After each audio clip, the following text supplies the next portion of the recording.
एक सुहाना सा दिन होता है और मगन, रामलाला, चंदन, राजन, तपन और गोलू के पापा गांव के बरगद के पेड़ के नीचे बैठकर अपनी शाम की गपशप कर रहे हैं।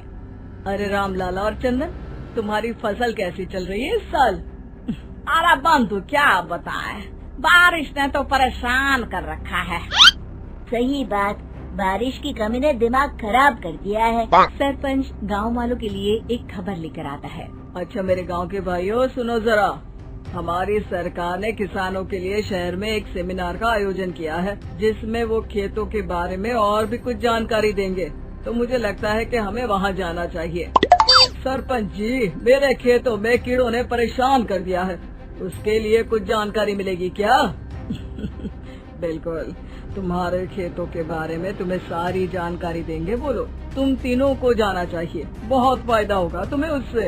ये कहकर सरपंच वहाँ से चला जाता है और तीनों सोचते हैं कि वो शाम के वक्त मैदान पर मिलेंगे और वहीं से रवाना हो जाएंगे।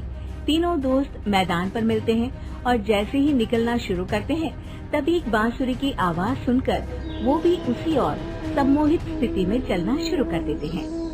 कुछ बच्चे हर बार की तरह अपना दोपहर का फुटबॉल का गेम खेल रहे हैं। पकड़ लिया, पकड़ के दिखा मुझे, इतना भी नहीं कर सकता। अच्छा, कितना भागेगा? आखिरकार तो मेरी पकड़ में आ ही जाएगा। हाँ, तुझे पता नहीं तपन, राजन कितनी तेज दौड़ लगा सकता है।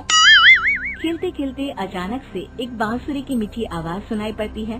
सारे बच्चे उसका पीछा करने लगते हैं। शाम हो गई है और बच्चों के घर न आने की वजह से उनकी माँ मैदान में पहुँच जाती है।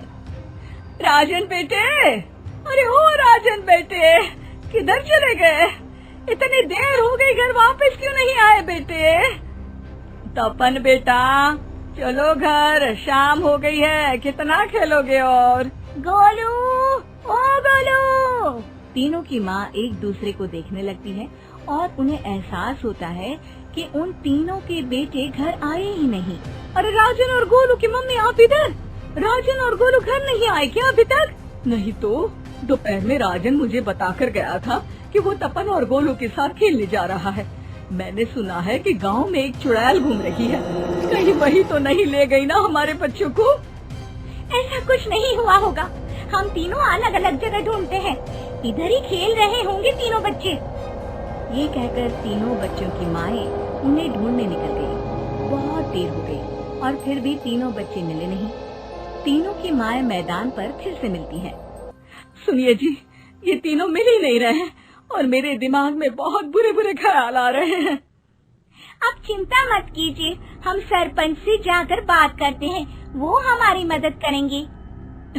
गोलू की माँ सही कह रही हो, चलो चलते हैं। एक उम्मीद की आशा लेकर तीनों अपने बेटों की फिक्र में सरपंच के घर जा पहुंचती है। सरपंच अपनी शाम की चाय पी रहे हैं और अखबार पढ़ रहे हैं। तभी तीनों की माँ हड़बड़ी में भागकर उनके पास आती है। अरे अरे, आप तीनों इतनी डरी हुई क्यों हो? क्या हुआ? ऐसी क्या बात हो गई? तिवारी जी, हमारे लड़के दोपहर से खेलने गए हैं और अब तक लौटे नहीं हैं। हमने उन्हें सब जगह ढूंढा, लेकिन हमें वो मिले ही नहीं, इसीलिए हम भागकर आपके पास आ गए। अच्छा, इनके पिता कहाँ है? ये कुछ काम के लिए शहर गए हैं, इसीलिए हम भागकर आपके पास आए हैं। हाँ, मैं उसके बारे में भूल ही गया था। एक काम कीजिए, मुझे उस जगह लेकर चलिए जिधर वो आखिरी बार खेल रहे थे। सरपंच घर से एक डंडा लेकर तीनों के साथ मैदान की ओर निकल पड़ते हैं। तीनों मैदान पर पहुंच जाते हैं और उन्हें ढूंढने के लिए कुछ सुराग खोजना शुरू करते हैं। आपको कोई ऐसी जगह पता है जहां ये तीनों साथ में मिलते हैं? नहीं जी, ऐसी तो कोई जगह नहीं पता। अचानक से वही बांसुरी की आवाज आना शुरू हो जाता है और सरपंच सम्मोहित होकर उस आवाज की तरफ जाना शुरू कर देते हैं। अरे तिवारी जी, आप ठीक तो हैं? कहाँ जा रहे हैं? अरे ओ तिवारी जी, वो हमें सुन नहीं पा रहे हैं क्या? सरपंच बांसुरी की धुन में झुककर उसी दिशा में आगे बढ़ रहे थे। ये आवाज कैसी? ऐसा लग रहा है कि कोई बांसुरी बजा रहा हो। हाँ, सरपंच जी भी उसी दिशा में जा रहे हैं। सरपंच का पीछा कर तीनों मैदान के टूटे हुए बंगले पर पहुंच गए और सरपंच के पीछे दरवाजे के अंदर घुस गए।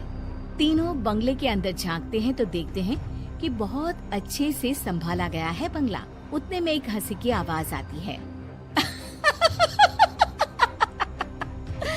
मेरी बांसुरी, तूने मुझे आज तक कभी तंग नहीं किया। हमेशा अपने जादू से लड़कों को खींच लाती है।